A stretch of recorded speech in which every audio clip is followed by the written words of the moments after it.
पितुर्वरेण्यं भर्गो देवस्य धीमहि धियो यो नः प्रचोदयात्।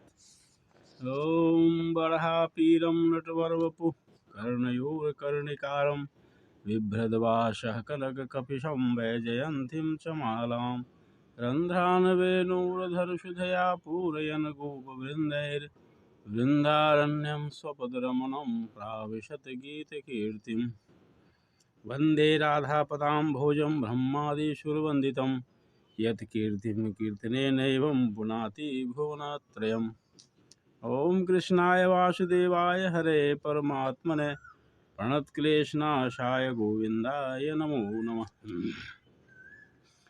सभी भागवत प्रेमियों को राधे राधे। आइए आज पुनः इन आम्र पल्लवों की छाव में बैठकर भागवत रस का पान करते हैं।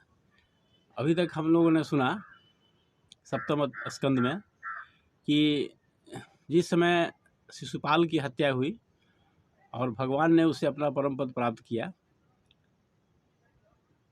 भगवान ने उसको अपने परम धाम में भेजा, तो उस समय युधिष्ठिर की सभा में नारद जी भी उपस्थित थे। और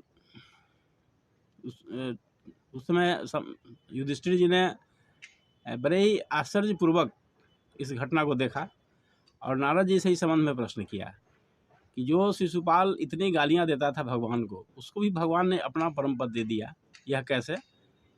तो नारद जी ने कहा था उनको कि किसी भी तरह से मन लगना चाहिए भगवान में, या तो भय से हो, या हर्ष से हो, स्नेह से हो, आत्मीयता से हो, द्वेष से हो, ईर्ष्या से हो, जैसे भी हो भगवान में मन लगा रहना चाहिए। चाहे जो भी हो, भगवान में तन्मयता होनी चाहिए। तो इसी कारण से भगवान ने शिशुपाल को अपना पद दिया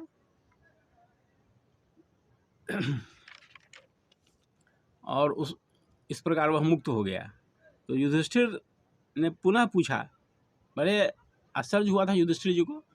तो उन्होंने नारद जी से पूछा कि हमने तो सुना है कि जो एक बार भगवान के परम धाम में चला जाता है वह फिर लौट करके इस धरती पर नहीं आता है। तो आप जो कह रहे हैं कि शिशुपाल और दंतवक्त्र, उन्होंने बताया था कि ये भगवान विष्णु के पार्षद थे पहले। तो जो भगवान विष्णु के पार्षद थे, परम धाम में रहते हैं, वो कैसे पदच्युत हो गए, पुनः इस धरती पर आ गए? जबकि ऐसा भगवान का नियम है कि यद गत्वा न निवर्तन्ते यद गत्वा न निवर्तन्ते तद धामम परमम मम। मेरे परम धाम में जो जाता है फिर उसको इस धरती पर नहीं आना पड़ता है। तो शिशुपाल और दंतवक्त्र कैसे आ गए पुनः इस धरती पर? तो इस पर नारद जी ने उनकी शंका का समाधान करते हुए कहा कि ये पार्षद जब भगवान की इच्छा होती है तभी इस धरती पर आते हैं, वे किसी पनिशमेंट सज़ा के अंतर्गत नहीं आते हैं। जब भगवान की इच्छा होगी किसी विशेष कारण से, तभी उनको धरती पर भेजा जाता है अपने पार्षदों को। और भगवान इसके लिए एक प्रकार का एक भूमिका तैयार करते हैं। इच्छा उन्हीं की होती है, मर्जी उन्हीं की है, लेकिन एक प्रकार की भूमिका तैयार करते हैं। भगवान तो आनंद के सागर है, उन्हें युद्ध का कोई अभ्यास नहीं है। कभी कभी उनकी इच्छा होती है कि हम युद्ध करें, तो इस इच्छा की पूर्ति के लिए वे भगवान नारद की सहायता से एक भूमिका तैयार करते हैं। इसलिए नारद जी बदनाम भी होते हैं। भगवान नारद तो भगवान का ही काम करते हैं और भगवान की इच्छा पूर्ति के लिए उनकी भूमिका, भगवान की इच्छा अनुसार उनकी भूमिका होती है नारद जी की, लेकिन बदनाम नारद जी की होती है। तो भगवान को कभी कभी लड़ने की, युद्ध करने की इच्छा होती है। ऐसा संत लोग कहते हैं कि जो आनंद का सागर है उसको इस धरती पर आने का क्या प्रयोजन है, वह क्यों इस धरती पर आएगा या क्यों किसी को भेजेगा, इस तरह का अपने पार्षदों को धरती पर क्यों भेजेगा?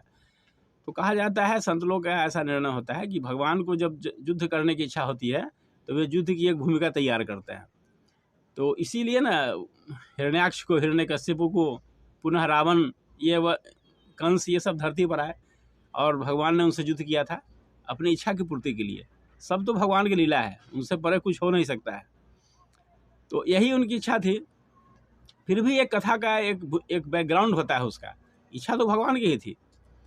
तो उनको संक्षेप में बताया कि एक बार नारद जी बतला रहे हैं युधिष्ठिर को कि एक बार परमधाम देखने की इच्छा से चारों सनत कुमार, सनक, सनातन, सनत कुमार और सुजान, सनत सुजान, ये सब परमधाम देखने की इच्छा से भगवान के पास गए। तो भगवान के द्वारपालों ने जो जय और विजय थे उनको रोक दिया। इस गुस्से के कारण उन्होंने, चारों सनत कुमारों ने दोनों द्वारपाल को श्राप दे दिया कि तुम मुझे रोकने वाले कौन होते हो? भगवान के दर्शन करने के लिए हम आए हैं, तुम रोकने वाले होते हो कौन हो? और इसी गुस्सा में उन्होंने उसे 3 योनि राक्षस की प्राप्ति हो ऐसा श्राप दे दिया कि तुम धरती पर जाओ और तुम 3 जन्मों तक राक्षस रहोगे, पुनः भगवान के द्वारा उद्धार किए जाने पर तुम आओगे। लेकिन करुणावश उन्होंने यह भी कह दिया कि यह समय तुम्हारा बहुत जल्दी पूरा हो जाएगा और पुनः तुम परमधाम में लौट के चले आओगे। तो भगवान की जल्दी का मतलब करोड़ों वर्षों में होता है। ये हम काल विभाग के अंतर्गत इसकी चर्चा कर चुके हैं कि भगवान जब कहे कि बहुत जल्दी हो जाए, या सनत कुमार जैसे महापुरुष, तो जल्दी का मतलब वहाँ करोड़ों वर्षों में होता है। तो सनत कुमारों के श्राप के कारण ही ये नारद जी बतला रहे हैं युधिष्ठिर को कि सनत कुमार के श्राप के कारण जय और विजय इस धरती पर आए और हिरण्यकश्यपु हिरण्याक्ष बने, पुनः त्रेता में रावण और कुंभकर्ण बने, और द्वापर युग में वही शिशुपाल और दंतवक्त्र बने। और भगवान ने उन लोगों का उद्धार किया और फिर परमधाम में वापस चले गए। तो 3 जन्मों की इनकी कथा है जो नारद जी ने संक्षेप में उनको सुनाया कि उनके आने का यही कारण है कि एक जन्म में हिरण्याक्ष हिरण्यकश्यपु, पुनः दूसरे में मतलब सतयुग के बाद त्रेता युग में रावण कुंभकर्ण, और द्वापर युग में शिशुपाल और दंतवक्त्र बन करके आए और भगवान ने उनका उद्धार किया और इस प्रकार वे पाप मुक्त भी हो गए। तो यही जो होता है कि रावण ने बैरी बन करके भगवान का चिंतन किया हमेशा, कंस भय से ग्रस्त होकर के भगवान का चिंतन किया। तो तन्मयता तो थी ही उनकी भगवान में 24 घंटे। जैसे कोई अपराधी हो और उसको कहीं खटपट की आवाज़ सुनाई दे तो उसको लगता है कि पुलिस आ गया, वो हर दिन पुलिस का ही चिंतन में रहता है, कैसे पुलिस से बचे, उसके दिमाग में पुलिस विभाग ही छाया रहता है। वही भगवान का नियम होता है कि किसी तरह से भगवान में तन्मयता बनी रहनी चाहिए, तो मनुष्य को भगवान अपना परमधाम दे देते हैं। मनुष्य हो, राक्षस हो, कोई भी जीव हो, उसको भगवान अपना परमधाम दे देते हैं। ये भगवान की बहुत बड़ी कृपा होती है। आइए आज इतना ही। ओम शांति शांति शांति, सर्वारिष्ट सुशांतिर्भवतु।